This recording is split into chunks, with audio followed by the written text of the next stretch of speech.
নমস্কার, দ্য রিপোর্টে স্বাগত। বুলডোজার বাবা ধরি উত্তরপ্রদেশের মুখ্যমন্ত্রী যোগী আদিত্যনাথের সঙ্গে এবার বাংলার মুখ্যমন্ত্রী মমতা বন্দ্যোপাধ্যায়ের তুলনা করলেন ব্যারাকপুর লোকসভা কেন্দ্রের পরাজিত বিজেপি প্রার্থী অর্জুন সিং। নবান্ন থেকে নির্দেশ আসার পর প্রায় 72 ঘন্টারও বেশি সময় পার। উত্তর থেকে দক্ষিণ রাজ্য জুড়ে চলছে উচ্ছেদ অভিযান।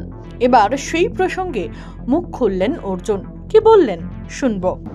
মাননীয় মুখ্যমন্ত্রী যেভাবে দুদিন ধরে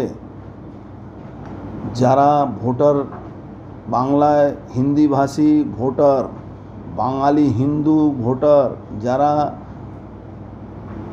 হকারি করে রোজগার করতেন, নিজের পেট চালাতেন, তাদের আস্থানাটাকে বুলডোজার দিয়ে ভাঙিয়ে দিচ্ছেন। তৃণমূলের সমস্ত প্যানেলিস্ট, সমস্ত নেতারা যোগী আদিত্যনাথ মহারাজকে, যিনি উত্তরপ্রদেশে মুখ্যমন্ত্রী আছেন, তাকে বুলডোজার বাবা বলা হতো। তাহলে আমি বাংলার মুখ্যমন্ত্রী মাননীয় মমতা ব্যানার্জি, যিনি বুলডোজার চালিয়ে গরিব মানুষের আস্থানা ভেঙে দিচ্ছেন, ওড়িয়াভাষী, বাংলাভাষী, হিন্দিভাষী যাদের প্রায় এখান থেকে বিলুপ্ত করার চেষ্টা হচ্ছে, ইন্ডাস্ট্রি বন্ধ করে দেওয়া হচ্ছে, জুট মিলের প্রায় বন্ধ দিকে চলে যাচ্ছে, কোনো সরকারি সাহায্য পাচ্ছে না, তাদের আস্থানা ভাঙার জন্যে উনাকে বুলডোজার মা বলে যদি আমি আখ্যা দিচ্ছি, তাহলে আমি কি ভুল করছি? উনি বুলডোজার মা হিসাবে বুলডোজার চালিয়ে সেই গরিব মানুষের পেটে লাত্তি মেরে ওকে এখান থেকে, বাংলা থেকে বিদায় করা চক্রান্ত চালাচ্ছেন। এবার লোকসভা ভোটে বিজেপি বেশি ভোট পেয়েছে শহরাঞ্চলে, সেই জন্য কি শহরাঞ্চলে এরকম হকার হচ্ছে? সে তো আছেই, শহরাঞ্চলে বেশি ভোট পেয়েছে। প্রায় 71টা পৌরসভা ওনার হাত থেকে চলে গেছে। 49-এর উপরে আপনার ক্যালকাটা কর্পোরেশন চলে গেছে। তার জন্যে উনার রাগ, উনার তো প্রবলেম আছে। উনি জোর করে ভোট নেবেন, মানুষকে পিটিয়ে ভোট নেবেন, গুন্ডাদেরকে লেলিয়ে দিয়ে ভোট নেবেন, আর তারপরেও যারা ভোট দেবে না তাদের পেটে লাত মেরে তাদের বাংলা থেকে তাড়াবার জন্যে তাদেরকে বহিরাগত আখ্যা দেবেন। তিন জনকে বাংলার বাইরে থেকে নিয়ে এসে এখানে এমপি টিকিট দিয়ে জিতালেন। তারা বহিরাগত নয়।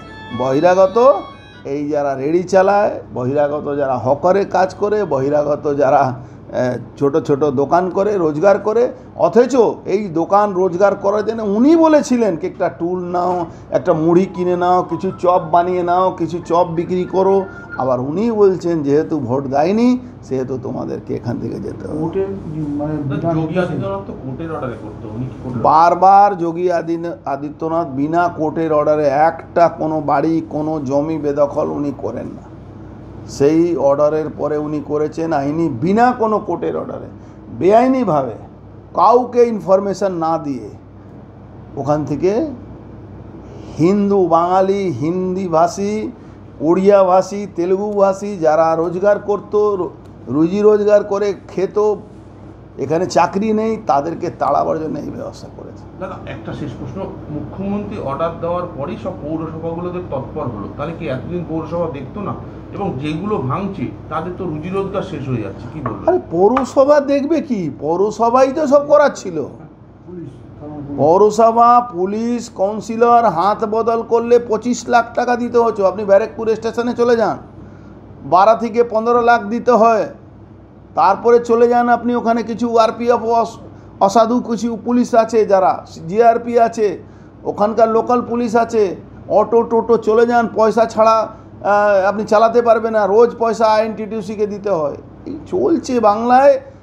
উনি দেখুন, মুখ্যমন্ত্রী নিজেও বলছেন, আমরা আগে থেকে বলতাম, এখন হঠাৎ মুখ্যমন্ত্রী বুঝতে পারছেন কি এটা সঠিক আছে, তাই জন্য উনি বলছেন।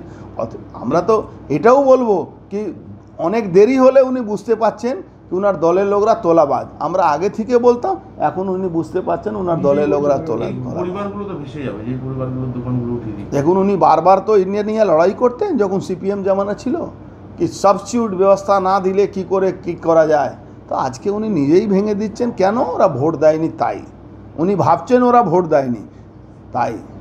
তার জন্য তাকে সরাতে হচ্ছে। সুফল মজুমদার, দ্য রিপোর্ট, ব্যারাকপুর।